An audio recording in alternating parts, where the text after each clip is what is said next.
Hey guys, how's it going? It's Al. Week 16 of NFL DFS has brought us a brand new schedule. The second coming of Thanksgiving, maybe. There is a 3-game slate on Saturday this week. We have, well, it's a slate. I'm not going to say it's a great slate, but it is definitely a slate, and we need to take a look at it. This is going to be the kind of the first look. We're just going to go through this, not game by game like we did for Thanksgiving. We're just going to go position by position and build kind of a first look lineup. This is not a lineup that I believe that you should just copy pasta, that you should not just grab this and throw it up on DraftKings. And honestly, PSA time, if you are going on YouTube and watching videos to try and capture a lineup that you can then just copy and paste onto DraftKings and then hope that you win money, you're an idiot. Don't do that. Okay? Straight up. Don't do that. Now, if you go through your research and you happen to land on the same lineup and all these things by the time things kick off on Saturday or Sunday, okay, that's a thing. But realistically speaking, don't copy paste lineups from videos on YouTube. That's just a bad idea. What would happen if you go into a tournament and you post a lineup that you just copied off of a video that got 2 or 5 or 10 or 15,000 views, and now 1,000 other people did that, and now you're running the same lineup and you got duplicates? Makes no sense. You don't want to hold hands and walk through a tournament and get to the top where maybe there's 100,000 or 10,000 up top, but you only bring home like $78.47. So use the process. I go through what I'm thinking about. I go through all of these different things to try and give you an idea of what I'm looking at and how I break things down for this slate. This slate does look a little bit straightforward, though I do believe it's going to be a low scoring slate because there's not an awful lot of value up and down, and it's somewhat consolidated to 1.5 of the games. So let's go through and look at it. If you guys would be so kind, drop a like on the video. Please subscribe to the channel, ring that notifications bell. Let's take a look at what we got. We got 3 games. Houston and Tampa Bay, which is obviously going to be the highest owned game from an ownership perspective, because there are a lot of players in this game that are solid. They have high scoring expectations. This is the highest totaled game on the slate.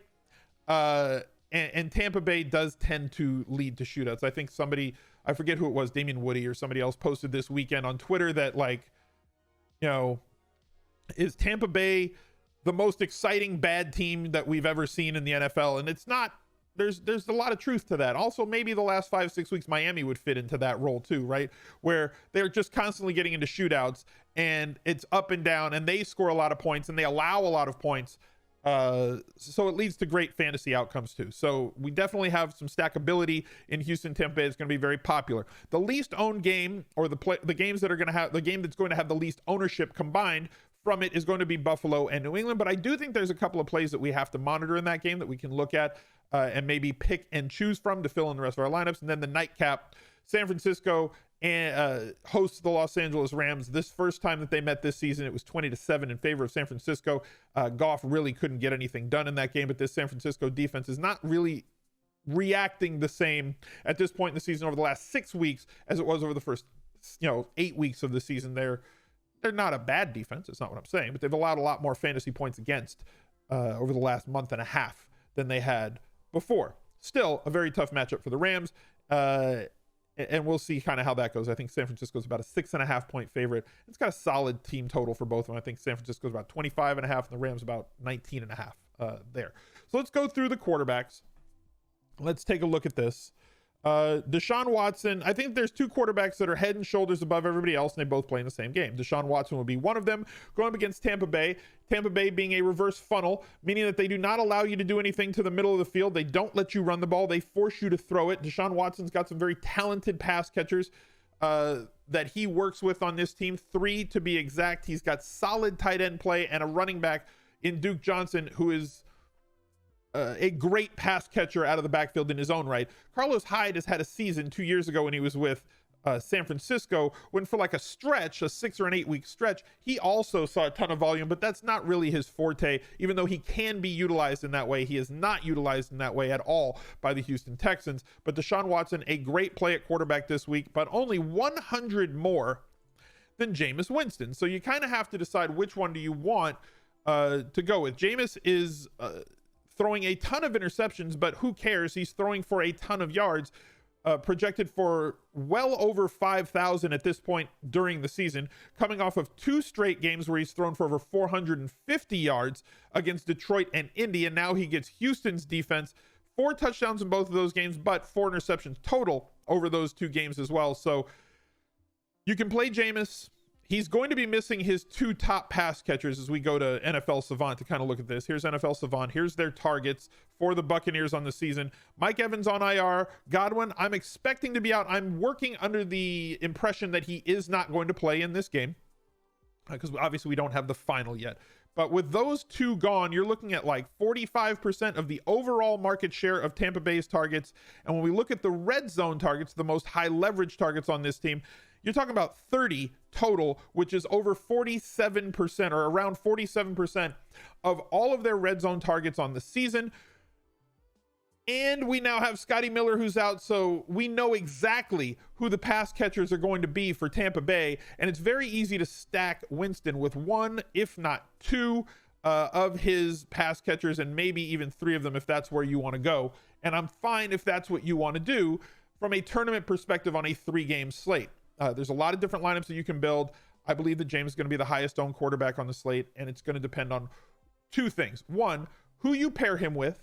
Are you going to bring back a player on Houston in your Jameis Winston stacks? Are you willing to possibly, because of the short slate and the amount of interceptions and sacks and fumbles that Jameis brings to the table, are you willing to kind of break that long-standing rule of never play the defense against the quarterback that you're playing? I think that the defense against Tampa Bay has been viable more often than it hasn't this year, which is weird to say, considering that if you're playing Jameis, because points against not really the most important thing for defensive scoring, it's fumbles, sacks, interceptions, possibility for touchdowns, pick sixes.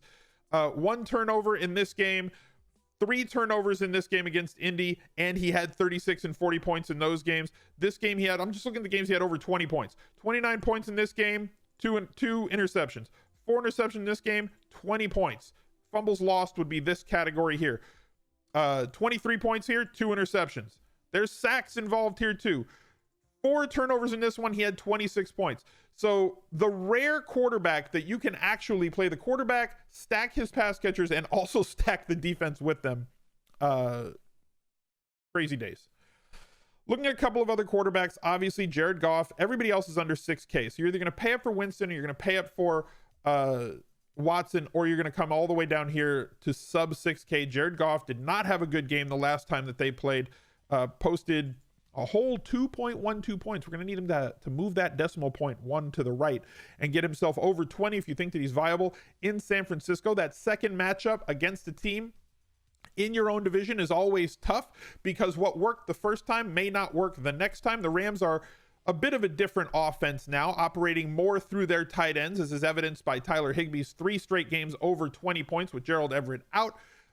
He has supplanted Everett, in my opinion, with Everett out. I don't think that whenever it comes back, you can't just say, well, we're going to take this guy that's been hyper productive for us and just move him to the bench. He's carved out a role on this team, and now you have a bunch of different pass catchers, and Gurley getting a ton of volume now that he wasn't getting in the earlier in the season. It's a different Rams offense now than it was before. They're operating differently. We'll see if McVay can put together a game plan that's going to be able to get after him. Garoppolo at 5,500 pops for me as a value that looks like he could be a tournament winner on any week. He could also be a sad trombone for you on any week. We've seen games with him over 30 points and multiple games with him under 15 points. So 12.6 last week, 32 the week before, 10 this week, 13, 34, 31. He's a floor ceiling guy, right? There's not a lot of consistency to his game, mostly because of game script, game flow, and the way that they operate. This is a run first team, but if they use play action, and that's what Shanahan is best at, right, is setting things up through his play calling and through his scheming. The way that he goes about things and the way that he does things can lead to a game where if you try to take away the run or you commit too heavily, he's going to have plays for the passing game over the top. So that's led to specific games like this 4-touchdown game, this 4-touchdown game, and this 4-touchdown game against New Orleans that puts him in a spot where if you take one thing away, he has a great counter for it. So Garoppolo in play for me for tournaments. Josh Allen, second best rushing quarterback in the league in terms of converting those into touchdowns. Can he do it against against New England? I don't know. But he's not going to come in with very heavy ownership. We've only seen like the one ceiling game out of him, which is shocking because I thought that we'd see more of that from him in 2019, but we just haven't. Tom Brady at 5,200. Buffalo, a very, very strong defense all around, but if Brady can put together a 2 or 3 touchdown game and get you like 17 DraftKings points, that opens up an awful lot of value with him coming in at 17 and 1,800 less than the top 2 quarterbacks. And if you match him with a pass catcher that has a touchdown and possibly a 100-yard bonus, that puts you in a position to win a GPP. For me, I'm going with Jameis. I just want to go with the guy that I believe is going to have to throw for over 300 yards. They don't really have all that much talent at running back. They're going to have to try and score points to keep up with this Houston offense, and Houston with them. It's a great stackable opportunity, and their players most likely, in my opinion, to be the highest scoring players on the slate, and it's going to be very popular. Talked about how Gurley has seen a lot more volume recently, and he's seen 2 games straight over 20 points. 6,300 for the most expensive running back on the slate is somewhat shocking. Mostert, I'm fine with the volume that he's gotten on a run-heavy offensive team. He's been great in terms of production. He has also, this offensive line has done a very good job of getting him yards before first contact. He scored a touchdown in 4 straight games, with 2 against New Orleans. He is very much a part of this offense and has seeded the inside the 5 carries. As Coleman has seeded the inside the 5 carries, Mostert has picked them up. He has been the guy that they've turned to, and metrically, it's a merit-based promotion. He's the guy who has been the best of all the different running backs that they have between him and Breida and Coleman. Mostert's been the most explosive. Singletary's taken on a ton of usage.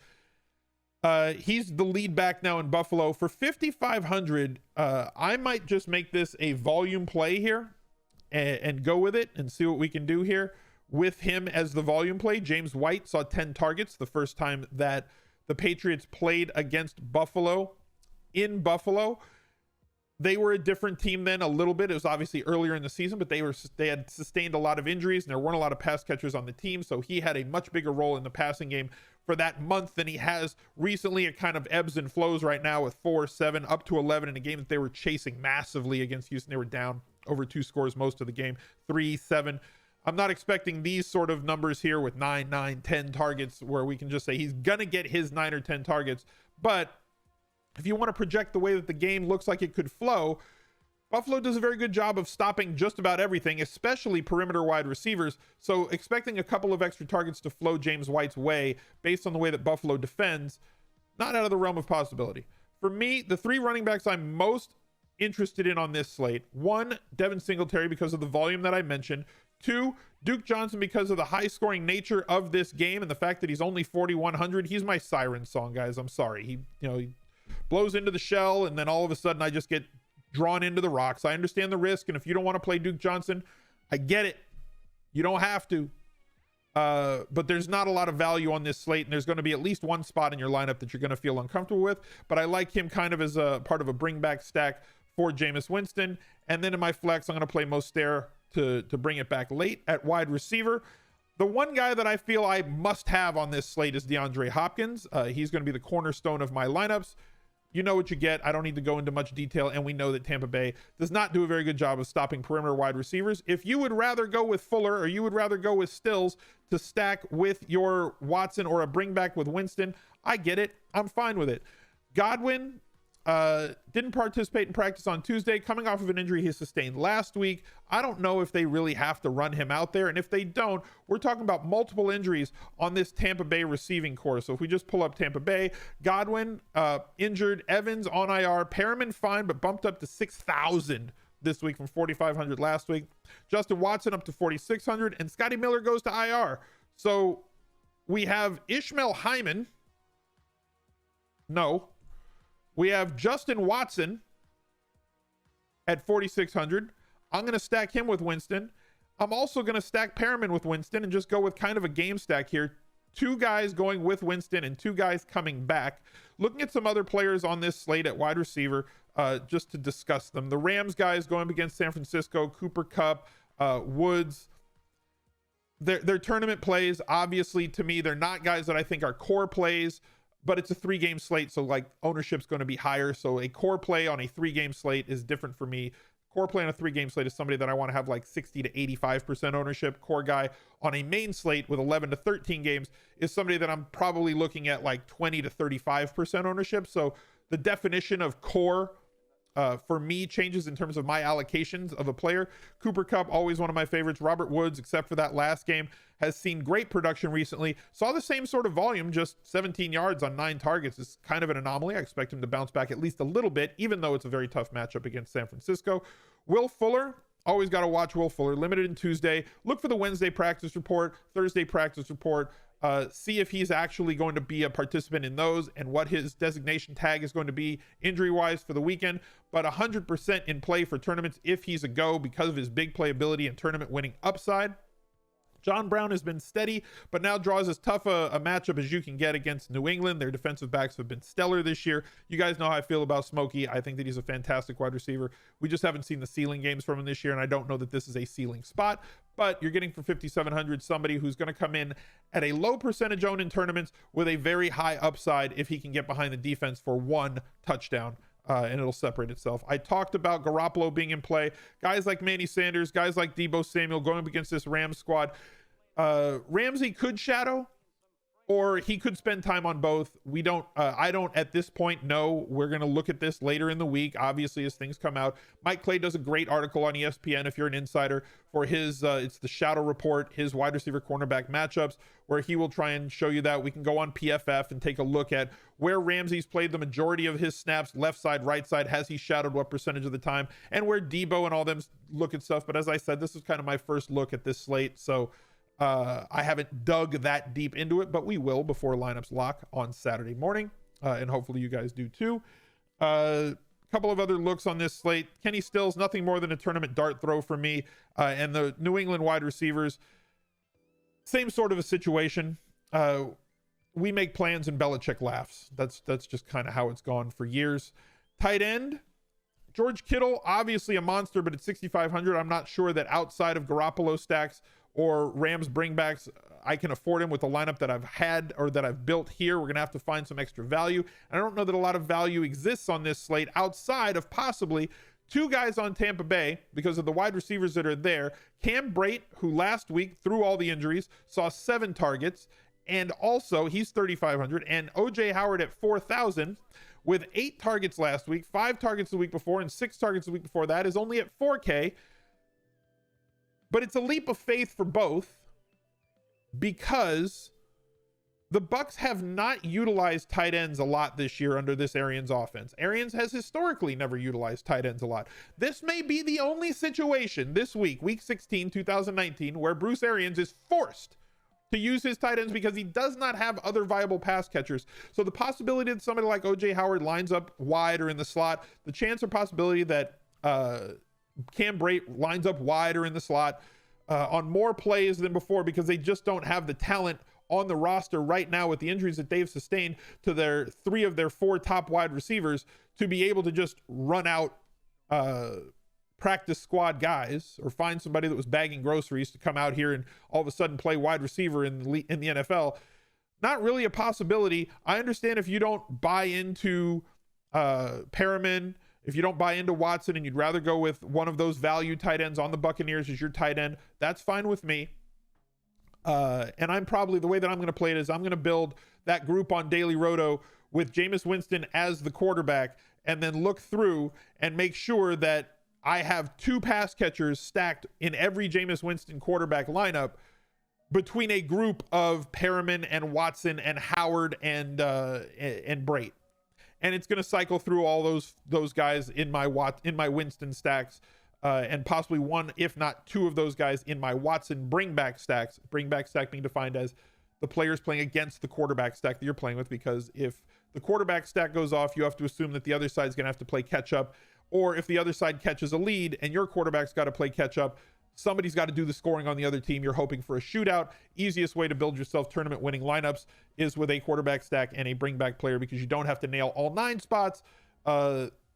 It's a very easy way to just try and lower that to like 5 or 6 spots that you have to really nail. For me, as long as Everett's out again, Higbee's volume's just been undeniable. Yes, San Francisco is a very tough defense, but if you're telling me that a 5K player on this particular slate that does not have a lot of players that project as value plays versus their salary plus EV spots, profit versus salary spots, if Tyler Higbee's going to get me 8+ targets for 5K as opposed to Kittle, who also projects for like 8+ targets for 6.5K, I want to plug in Tyler Higbee, leaving me 3.3K for a defense. I talked already that we can play the defense going up against Jameis Winston and just hope that there's touchdowns all around. If he throws 3 touchdowns or 4 touchdowns and one of them is a pick 6, we can live and eat on this sort of a lineup. So thank you guys for joining. I appreciate you coming on in. Week 16 is going to be fun. Hope that you can find some value for Saturday, and be sure that you tune in for all of my other videos live on Twitch. There's a link down below in the pinned comment. Go drop a follow there. Getting close to 10,000 follows on Twitch, and I would love to get to know you. So come on over there, drop a follow on that channel, and I'll catch up to you guys later. Good luck this weekend. Bye. He's a legend.